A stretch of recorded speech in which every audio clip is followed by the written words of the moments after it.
Olá, meu nome é Karel Kifumbi, eu sou aluno de doutorado pela Universidade Federal do Rio Grande do Sul. Eu faço meu doutorado em Geociências na área de concentração em estratigrafia. Hoje eu quero trazer para vocês uma breve introdução sobre a Bacia do Parnaíba. A Bacia do Parnaíba, apesar de ser a terceira maior bacia sedimentar do Brasil, ainda faz parte das bacias muito pouco estudadas. O primeiro trabalho sobre a evolução estratigráfica da bacia data de 1914 e foi um trabalho realizado pelo Lisboa. Em seguida tivemos trabalhos de Plummer em 1948 e os trabalhos de Messner e Woolwright em 64.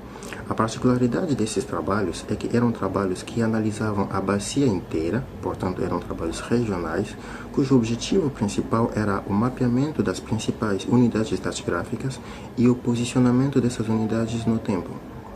Portanto, não se tinha como objetivo o detalhamento dos mecanismos deposicionais e dos ambientes deposicionais dessas unidades.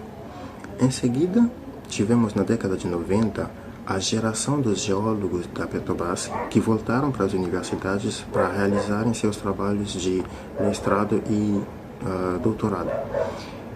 A conclusão que se tirou dessas várias análises sobre a bacia do Parnaíba foi que a bacia não tinha reservas suficientes, seja de óleo ou gás, para se investir na exploração. Recentemente, com base no desinvestimento da ANP na aquisição de dados geofísicos, resultou-se na descoberta de várias jazidas de gás. E hoje em dia, a Bacia do Parnaíba é até a segunda maior bacia produtora de gás em terra do Brasil. Ela produz em torno de 5 a 7% de todo o gás do Brasil. Bom, a Bacia do Parnaíba é localizada no nordeste do Brasil e ela cobre principalmente os estados do Piauí e do Maranhão, mas também parte dos estados do Pará, do Tocantins, da Bahia e do Ceará. Esta bacia tem uma área total de cerca de 660 mil km². No que diz respeito à evolução tectônica da bacia, ela é considerada uma bacia escola. Isso porque a evolução tectônica dela é típica de bacias intracratônicas SEG. Observam aqui que a cobertura sedimentar é bem fina em relação à espessura do embasamento. A bacia sedimentar ela é assentada em cima de um embasamento caracterizado por 3 blocos tectônicos. A oeste, o bloco Amazônia-Araguaia, no centro, o bloco Parnaíba e a leste, o bloco Borborema. Segundo autores, esses 3 blocos teriam colidido e se estabilizado no final do ciclo brasiliano. Os autores defendem que os últimos pulsos tectônicos do final do ciclo brasiliano teriam gerado uma série de rifts, os rifts cambrianos, chamados Formação Jaibara, e que esses rifts teriam então desencadeado o início da subsidência mecânica na bacia. A gente pode observar nessa imagem de sísmica a geometria típica de meio-graben, que é característica de rift. Portanto, a bacia teria passado por um período curto de subsidência mecânica e, em seguida, um período mais longo de subsidência termal. Observando agora a sucessão sedimentar da bacia, essa sucessão pode ser subdividida em várias supersequências, sequências ou supersequências, limitadas por hiatos, por discordâncias. Essas supersequências são frutos da história tanto tectônica como eostática e climática pela qual passou a bacia. Vamos dar uma olhada já. Durante o Cambriano, por exemplo, se formou esses rifts, que são os relíquios do final do ciclo brasiliano. E em seguida tem a supersequência siluriana, durante a qual a bacia era localizada em baixas latitudes, muito perto dos polos, e ali na glaciação do Siluriano Ordoviciano se depositou a formação Ipu e também as formações Tianguá e Jaicós, que são sistemas fluviais e delcaicos associados a esses degelo. Em seguida temos a sequência mesodevoniana, a Eocarbonífera, que que é caracterizado por sistemas marinhos, deltaicos, glaciais e estuarinos.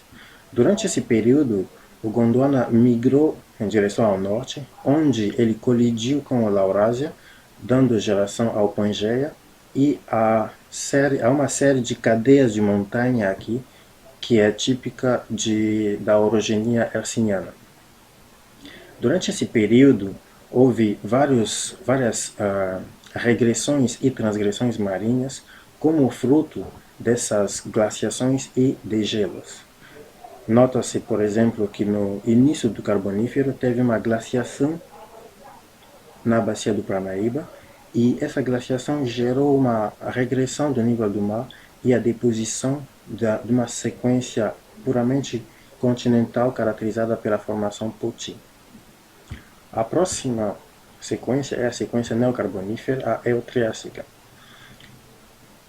Ela inicia com a formação Piauí, que é uma formação flúvio-eólica.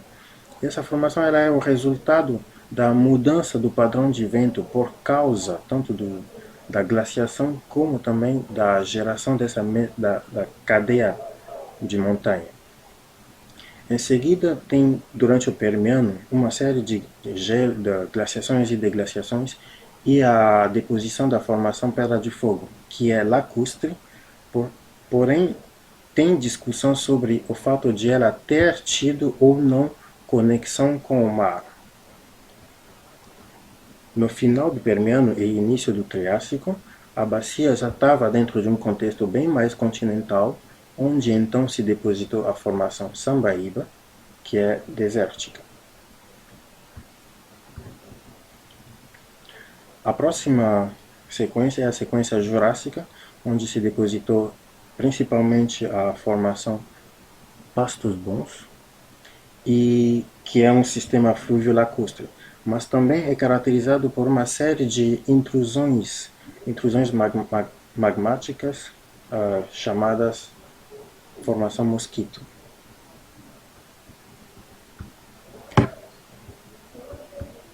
Enfim, vem a sequência Cretácea, onde se depositou sistemas desérticos, flúvio-deltaicos, aluviais, lacustres e estuarinos.